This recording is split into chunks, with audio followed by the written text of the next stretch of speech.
గత ప్రభుత్వంలో కేసీఆర్ కు తెలియకుండా ఏమీ జరగలేదని, విచారణలో పోలీస్ అధికారులు కేసీఆర్ పేరు చెప్పడంతోనే సిట్ నోటీసులు ఇచ్చిందని అన్నారు కాంగ్రెస్ ఎమ్మెల్సీ అద్దంకి దయాకర్. కక్ష సాధింపు చర్యలు, రేవంత్ కుట్ర అని బీఆర్ఎస్ మాట్లాడడం సహజమే అన్నారు.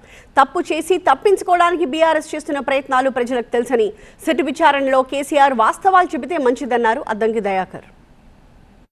కేసీఆర్ లేకుండా ఫోన్ ట్యాపింగ్ విచారణ అనేది జరగదనేది గతం నుంచి మేము చెబుతున్నదే, ఊహించిందే జరిగింది.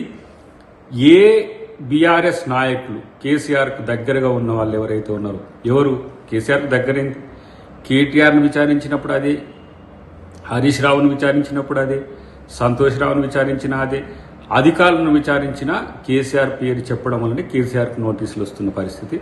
కాబట్టి ఇదేదో మళ్ళీ వాళ్ళు ఏదో కక్ష సాధింపు చర్యలు, రాజకీయంగా కేసీఆర్ని అబాస్పాలు చేయడానికి రేవంత్ రెడ్డి గారు చేస్తున్న కుట్ర, ఇట్లాంటివన్నీ వస్తాయి డెఫినెట్గా. వాళ్ళు ఏంటంటే తప్పించుకోవడానికి, తప్పు చేసి తప్పించుకోవడానికి బీఆర్ఎస్ చేసే ప్రయత్నాలు అన్నీ కూడా ఈ 2 సంవత్సరాల కాలంలో అందరికీ తెలుసు.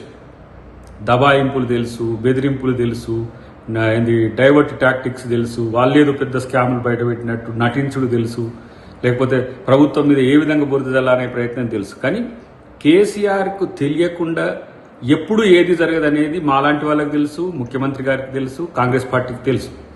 కాబట్టి ఇవాళ కేసీఆర్ నోటీస్ తీసుకున్న తర్వాత వాస్తవాలను చెబితే అది అన్నింటికీ మంచిది. ఎందుకంటే దానివల్ల కొన్ని కుటుంబాలు నాశనమైనవి, కొంతమంది అధికారుల జీవితాలు నాశనమైనవి, కొంతమంది రాజకీయ నాయకుల జీవితాల్లో ఒక అలజడి ఉంది.